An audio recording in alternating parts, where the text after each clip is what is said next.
lahirkan pemimpin berintegritas. Selamat datang di TPS, tempat podcast seru, bukan tempat pemungutan suara ya, tapi semua berasal dari sini. Bersama saya Arda dan teman saya Vivi.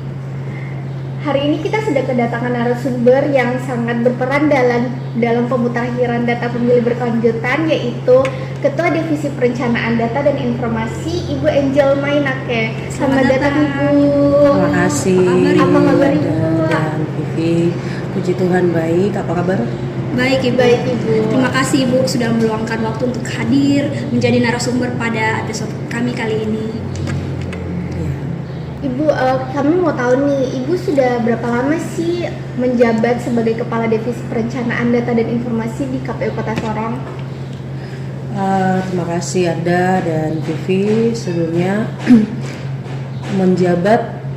saya menjabat itu di Divisi Perencanaan Data dan Informasi sudah mulai dari tahun 2023, tepatnya bulan Juli, akhir Juli. Dari mulai dilantik, kemudian kita mengadakan pleno internal untuk pembagian, dan saya terpilih di Divisi Perencanaan Data dan Informasi sampai hari ini. Oh begitu Ibu. Sudah lama ya Ibu? Sudah 3 tahun ya Ibu. Semoga melalui perbincangan kita kali ini pendengar di rumah bisa mendapatkan insight tentang bagaimana KPU bekerja, terutama bagian Rendatin divisi yang Ibu pimpin. Ya, mari kita mulai. Ibu izin sebelum kita masuk ke lebih jauh tentang pertanyaan mengenai teknis pemutakhiran data. Nah, banyak masyarakat di luar sana yang masih penasaran Ibu tentang setelah pemilu selesai apa saja sih yang dikerjakan oleh KPU, khususnya oleh Divisi Perencanaan Data dan Informasi atau Rendatin. Nah, seringkali publik melihat KPU tuh hanya sibuk saat pemilu saja ya kan. Nah, padahal kerja-kerja teknis itu berlanjut sepanjang tahun. Nah, bisa dijelaskan tidak Ibu sebenarnya apa yang dikerjakan KPU setelah pemilu? Oke, pemirsa sekalian, kalau kita berbicara tentang Divisi Rendatin, khususnya setelah kegiatan pemilu, kalau masyarakat awam itu biasanya paham bahwa KPU itu setelah pemilu sudah tidak ada tahapan apa-apa. KPU setelah pilkada sudah tidak lagi kerja. Mereka selalu istilahnya bahasa awam, kerja, masuk kantor, terus pulang langsung tidur. Tapi yang tidak diketahui masyarakat awam adalah tahapan-tahapan administrasi dan tahapan-tahapan nasional itu masih berlanjut. Contohnya, kita saat ini KPU khususnya Divisi Perencanaan Data dan Informasi masih melakukan yang namanya kegiatan secara nasional pemutakhiran data berkelanjutan, pemutakhiran data pemilih secara berkelanjutan, dan itu berlanjut selama kurang lebih sudah mulai dari 2025 kemarin, dan hari ini kita sudah masuk di fase triwulan pertama untuk di tahun 2026 seperti itu.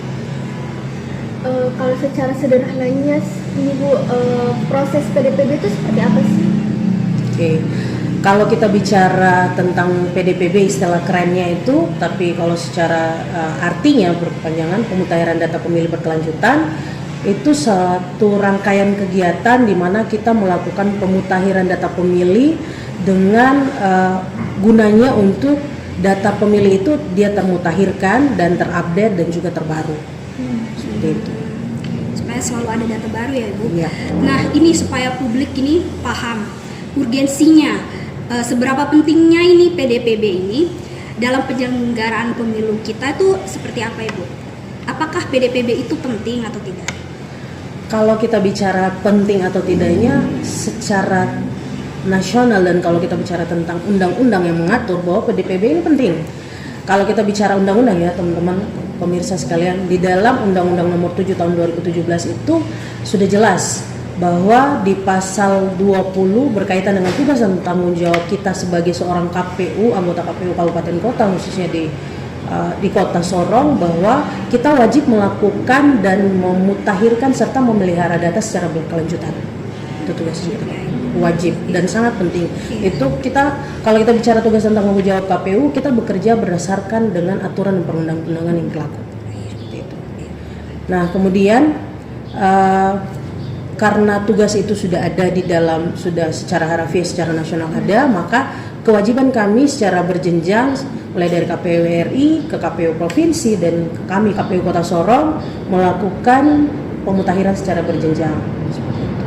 Jadi data apa aja nih Bu yang dimutakhirkan di PDPB?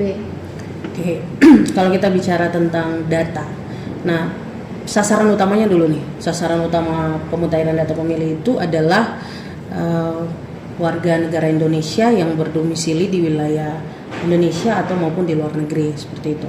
Nah, warga negara Indonesia ini yang pastinya yang memenuhi syarat. Nah, memenuhi syarat tadi nih kita ceritakan kembali lagi ke data ya. Kita bicara tentang data pemilih itu ada kategorinya pemilih baru, pemilih yang dimana dia berusia genap 17 tahun pada saat dia melakukan pemutahiran data pemilih dengan statusnya sudah kawin atau sudah pernah kawin. Kemudian pemilih yang telah berubah status dari sebelumnya dia menjadi prajurit TNI atau Polri, dan juga pemilih yang mantan terpidana yang telah selesai melaksanakan masa hukumannya. Kemudian ada juga pemilih pindah masuk, kemudian pemilih pindah masuk, dan kalau kita bicara yang berikut itu pemilih tidak memenuhi syarat. Nah, pemilih tidak memenuhi syarat itu yang kita biasa dengar yang pertama itu orang meninggal. Pemilih kategori meninggal, kemudian dia belum genap 17 tahun, kemudian pindah domisili, pindah keluar, kemudian dia menjadi TNI, Polri, warga negara asing, dan yang dicabut hak politiknya.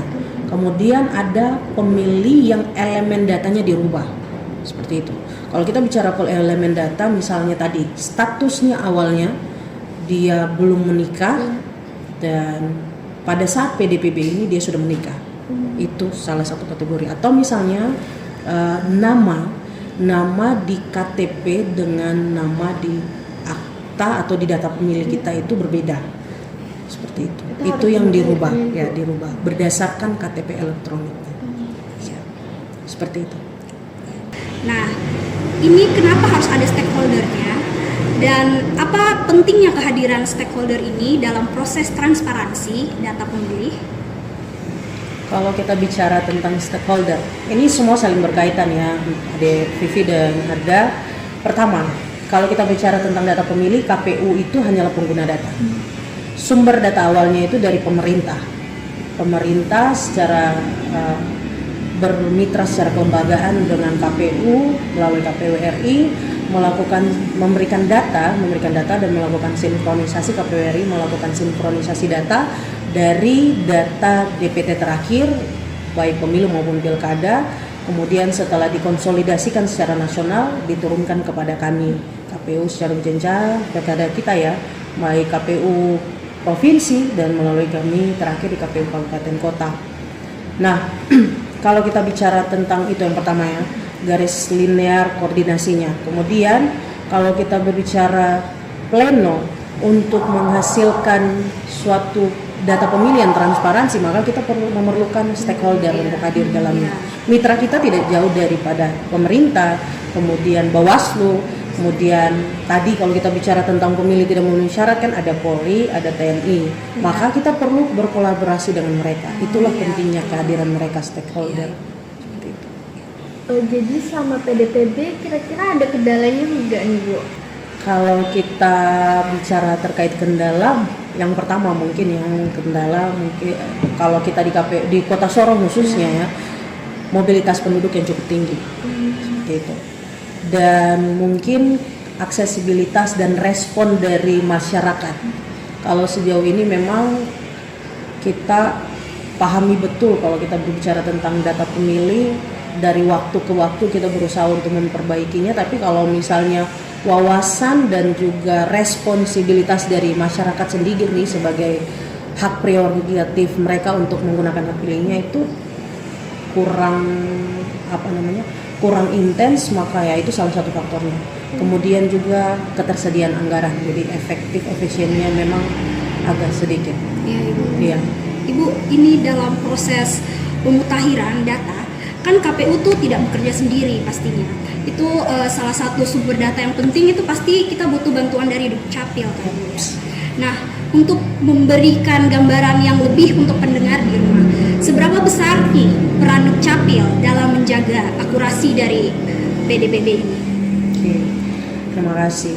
Nah, kalau kita bicara nih tentang peran Dukcapil, seperti tadi saya sudah sempat sampaikan di awal bahwa kita KPU itu pengguna data. Sumber data awalnya itu dari Dukcapil. Nah, kolaborasi, sinkronisasi antar lembaga, kami KPU, Bawaslu dengan Dukcapil memang tidak bisa terlepas. Peran pentingnya apa? Bahwa kita harus memastikan sekalipun datanya sudah ada, tapi kita tetap melakukan koordinasi dengan Dukcapil untuk memastikan bahwa daftar pemilih yang kita punya ini valid, akurat, dan dapat kita pertanggungjawabkan. Seperti itu. Jadi kita melakukan koordinasi dengan Dukcapil, hal-hal yang misalnya contoh hal yang paling sederhana adalah data orang meninggal. Data orang meninggal, kalau kita bicara tentang Dukcapil berarti bukti dokumen yang kalau dibilang bukti otentik yang bisa menjadi dokumen valid adalah akta kematiannya. Nomor akta kematian dari orang meninggal tersebut. Nah, itu kita dapatnya dari mana? Diterbitkannya dari mana? Dari Dukcapil. Seperti itu, dari Dukcapil. Nah, tugasnya kita sama seperti kita kemarin ya. Kemarin beberapa waktu lalu kita melakukan coktas. Nah, coktas itu kan coklit terbatas. Coklit terbatas yang dilakukan oleh kita semua, Rendatin dan juga teman-teman sekretariat dari KPU Kota Sorong. Kita melakukan coktas untuk orang meninggal, memastikan bahwa benar atau tidaknya orang ini sudah meninggal. Seperti itu. Dengar dari nomor akta kematian yang sudah diterbitkan dari Dukcapil. Jadi kalau tidak ada akta kematiannya, kalau kita bicara pemutahiran data pemilih pertama dulu ya, kita berdasarkan de jure, ya, bukti dokumen yang ada, dokumen pendukung yang memang menyatakan bahwa betul orang ini adalah penduduk ini dengan misalnya tadi tuh punya KTP, KK, kemudian surat keterangan domisili atau IKD ataupun dokumen apapun. Nah, kalau kita bicara tentang orang meninggal tadi, kalau dia meninggal terus belum ada nomor akta kematiannya, kita melakukan coktas tadi. Sepanjang pertama data diturunkan secara berjenjang, kemudian kita cek pengecekan data, melakukan analisa data itu, dan kita melakukan coktas. Benar atau tidak orang tersebut sudah Itu meninggal. turun ke rumahnya Door to door, ya. Karena dari situlah kita bisa menghasilkan data pemilih yang benar-benar akurat dan valid. Seperti itu. sebagai KPU untuk memastikan transparansi dalam proses PDPB ini gimana, Bu? Kalau kita untuk memastikan transparansi ya, kita melakukan koordinasi, kolaborasi, sinkronisasi dengan mitra antar lembaga. Seperti itu. Tadi contoh beberapa hari yang lalu kita KPU melakukan koordinasi dengan Bawaslu, Dukcapil, kemudian kita ke Lapas kelas 2B Kota Sorong, kemudian kita koordinasi dengan Kodim 1802 dan Kodaeral 14 Sorong untuk melakukan koordinasi kolaborasi untuk memastikan bahwa wilayah mitra lembaga ini juga mereka turut terlibat dalam hal kita melakukan pemutahiran karena mereka adalah mitra kita. Kemudian transparansi dalam hal kita memberikan informasi, sosialisasi informasi melalui medsos apapun media KPU Kota Sorong, itu juga bagian dari transparansi. Dan yang berikut adalah kita melakukan rapat pleno terbuka melibatkan stakeholder. Itulah salah satu bentuk transparansi dari sekian banyak tahapan kegiatan yang dilakukan. Seperti itu. Ibu, kalau kita bicara tentang kualitas dari data, nah ini bagaimana KPU Kota Sorong ini untuk memastikan tuh kualitas dari data tetap terjaga di tengah pergerakan mobilitas penduduk. Kita ketahui bahwa Kota Sorong ini khususnya lebih banyak penduduknya dibandingkan kabupaten lain di daerah Provinsi Papua Barat Daya. Jadi kan mobilitasnya itu tinggi, banyak yang masuk, banyak yang keluar, ataupun ya karena masyarakatnya juga banyak. Nah itu bagaimana cara KPU Kota Sorong untuk memastikan kualitas data yang diperoleh ini bagus kualitasnya? Kalau memastikan ya tadi, pertama yang kita pahami dulu nih, bahwa KPU Kota Sorong tidak bisa berjalan sendiri. Ada dari lembaga atau dari mitra Bawaslu untuk mengawasi, memastikan bahwa apa yang KPU lakukan itu benar-benar valid dan data yang dikelola atau dianalisis itu benar-benar valid. Kemudian tadi kita melakukan koordinasi, kolaborasi, karena memang kita tidak bisa jalan sendiri KPU. Mitra lembaga kita banyak, kayak tadi sudah dijelaskan di awal. Ada TNI, ada Polri, ada Dukcapil. Dukcapil bukan hanya berperan terkait dengan akta kematian orang meninggal, tapi warga negara asing atau pemilihan dengan kategori ganda, atau misalnya contoh ada pemilih yang hari ini misalnya dia sudah menikah. Nah itu kan elemen datanya harus dirubah.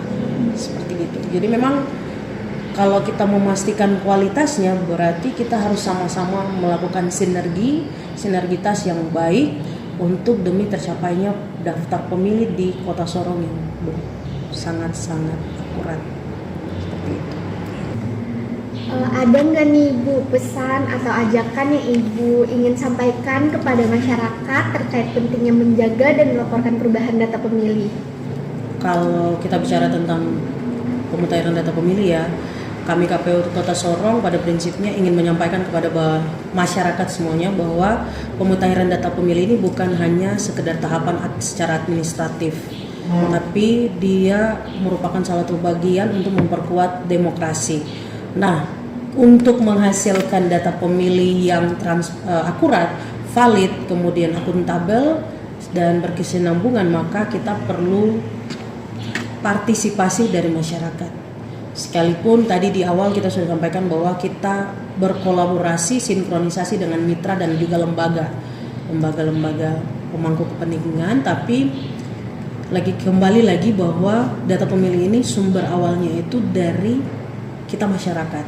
Nah untuk itu mari Bapak Ibu sekalian, seluruh masyarakat Kota Sorong, ayo kita sukseskan pemutahiran data pemilih berkelanjutan tahun 2026 demi untuk terwujudnya data pemilih yang valid, akurat, dan akuntabel.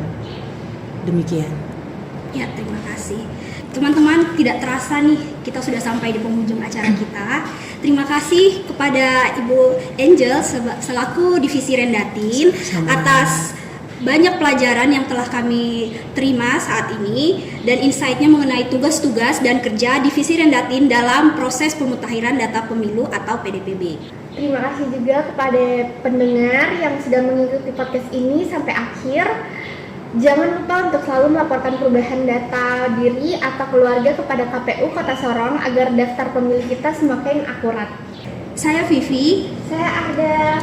Salam KPU melayani.